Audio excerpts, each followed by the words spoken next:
de ricas bendiciones. En una de las conferencias anteriores había informado acerca de el cuarto apóstol Juan Zebedeo, elegido por el maestro para ser uno de sus apóstoles. Así que estaré informando acerca de este hombre que es conocido como el apóstol del amor. Mucha paz, comparte esta información, regálame tu like y vamos adelante conociendo más acerca de lo que nos entregan los portadores de la verdad en la quinta revelación. Cuando se convirtió en apóstol, Juan tenía 24 años y era el más joven de los 12. Era soltero y vivía con sus padres en Betsaida. Era pescador y trabajaba con su hermano Santiago en sociedad con Andrés y Pedro. Tanto antes como después de convertirse en apóstol, fue Juan el representante personal del maestro Yeshua en relación con la familia del maestro y continuó llevando esta responsabilidad durante toda la vida de María, la madre en la carne de Yeshua. Puesto que Juan era el más joven de los 12 y estaba tan estrechamente unido a Yeshua en sus asuntos de familia, era muy querido por el maestro. Pero no se puede decir en verdad que era el discípulo a quien Yeshua más amaba.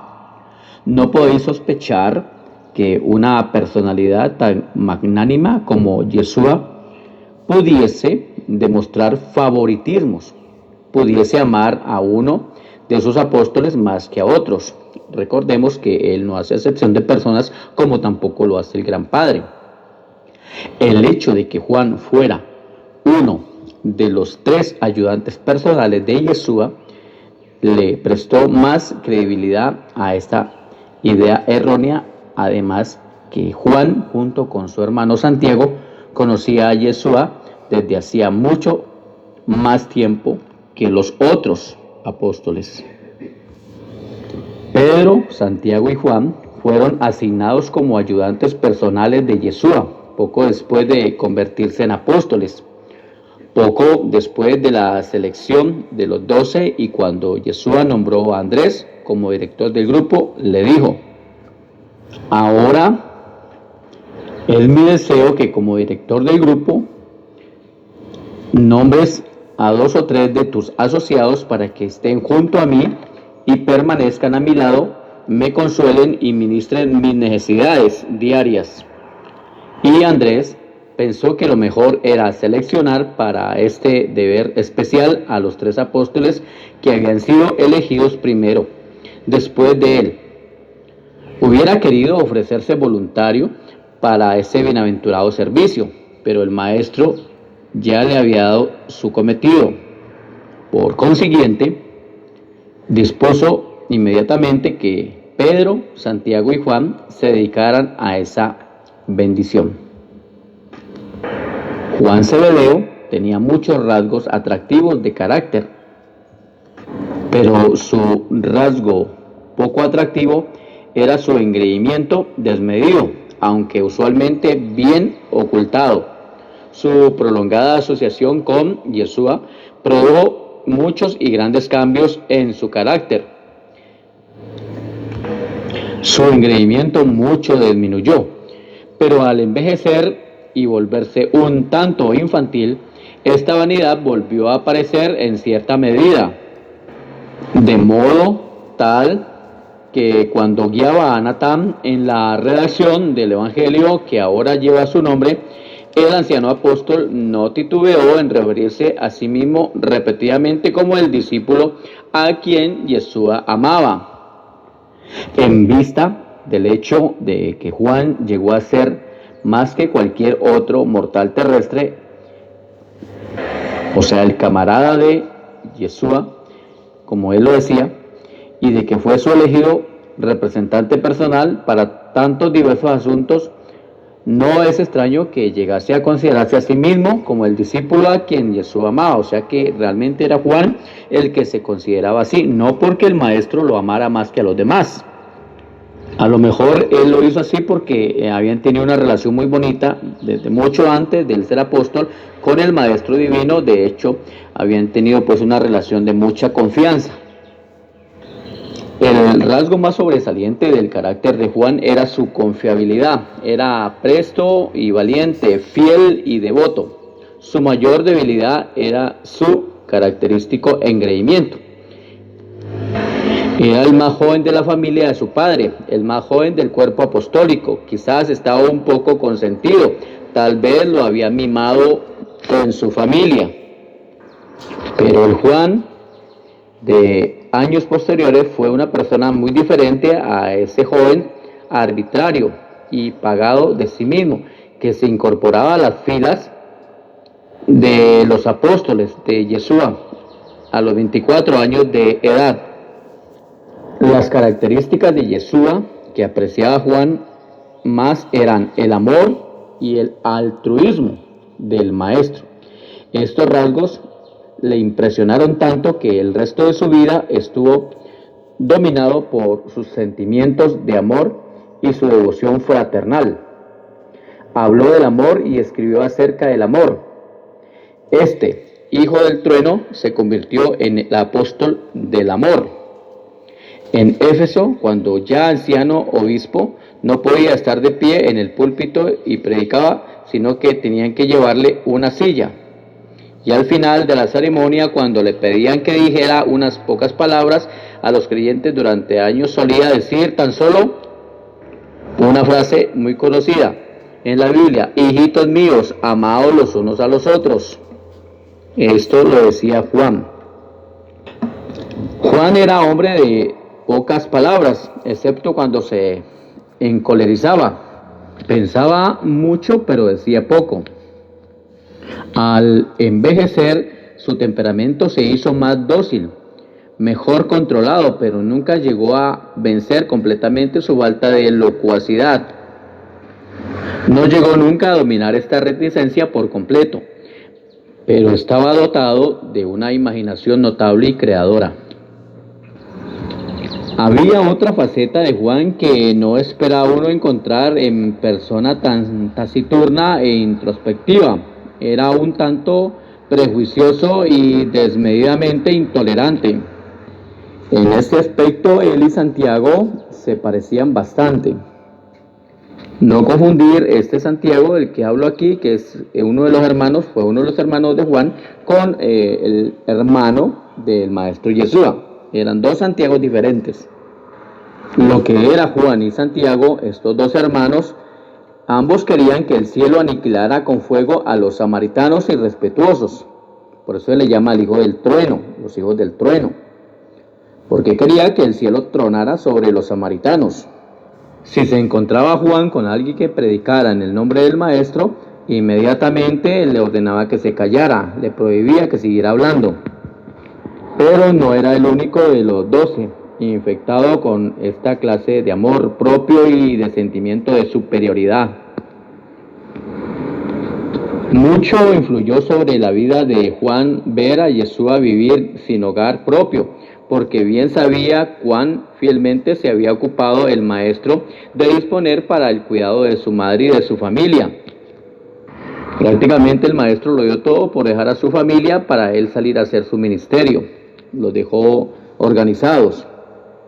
Por eso andaba sin hogar, porque tampoco la familia lo comprendía y le tocó salir, aparte de ellos. Por eso simpatizaba Juan profundamente con Yeshua al ver la falla de su familia, porque no lo comprendían. El hecho de que ellos se iban distanciando cada vez más de Yeshua.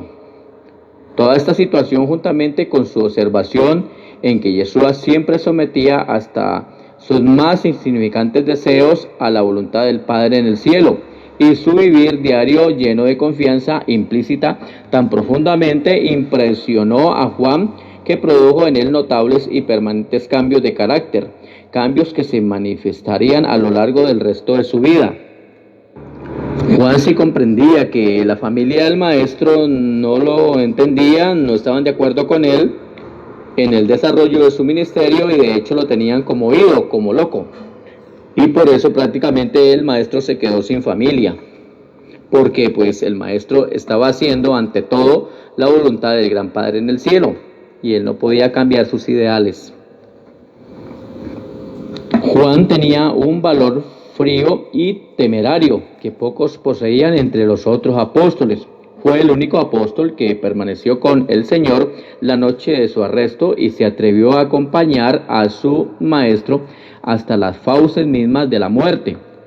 Estuvo presente y próximo hasta la última hora terrenal del maestro y cumplió fielmente con su fideicomiso respecto a la madre de Yeshua y se mantuvo presto para recibir las instrucciones adicionales del maestro, o sea, las que el Señor le impartiría en los últimos momentos de su existencia mortal.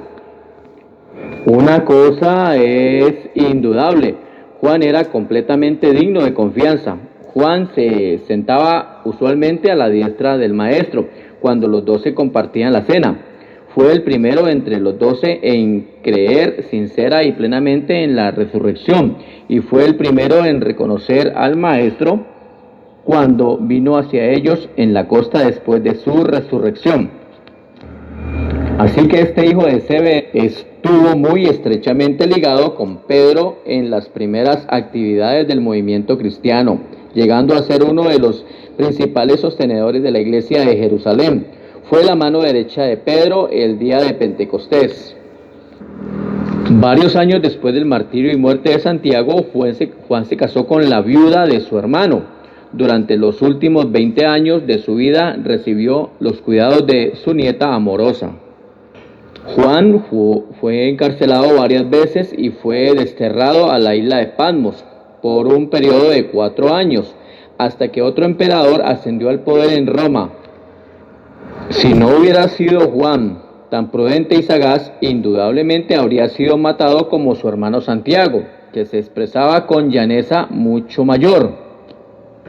Según pasaron los años, Juan junto con Santiago, pero en este caso el hermano del Señor, aprendió a practicar una prudente conciliación cuando comparecían ellos ante los magistrados civiles. Ya para después de la muerte del Señor, entonces el hermano de él, llamado Santiago, ya vino a comprender. Por eso ya se nombra aquí. Incluso la propia madre del maestro, o sea María, vino a entender muchas cosas, pero después de que el maestro murió. Estos dos habían descubierto que una respuesta suave aplaca la ira.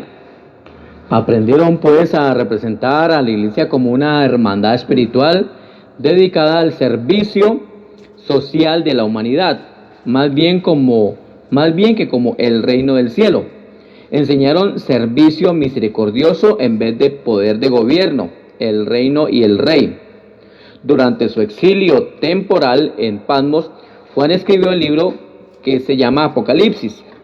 Pero nosotros sabemos por quinta revelación que aunque en Apocalipsis hay importantes aclaraciones de revelación, pero también hay otros temas que introdujeron los de la secta de los apocalipsistas. Por eso es que cuando estudiamos este libro, Revelación o Apocalipsis, tenemos que saber y conocer de dónde viene todo lo que ahí se escribió y se enseña, para no hacer una mezcla y pensar que todo lo que ahí está escrito es palabra de Dios. Por eso aquí en quinta revelación se habla de que es necesario el conocimiento, el discernimiento, para no tomar todo este tema de Apocalipsis, porque no lo han entregado de una forma distorsionada. Este libro de Apocalipsis contiene los fragmentos que quedaron de una revelación, porque se perdieron grandes porciones, otras fueron eliminadas después de que Juan las escribiera. Quinta revelación nos aclara que Apocalipsis se preserva tan solo en forma fragmentaria y adulterada. Juan entonces viajó mucho, trabajó intensamente y después de llegar a ser obispo de la iglesia de Asia, se estableció en Éfeso. Dirigió a su asociado Natán en la redacción del así llamado el Evangelio de Juan, o el Evangelio según Juan, en Éfeso cuando tenía 99 años de edad. Entre los 12 apóstoles, Juan Zebedeo finalmente terminó por ser el teólogo más destacado. Murió de muerte natural en Éfeso en el año 103 después de JC, a los 101 años de edad. Bien, mucha paz, gracias por tu atención y por favor te pido que me regales tu like y comparta la información.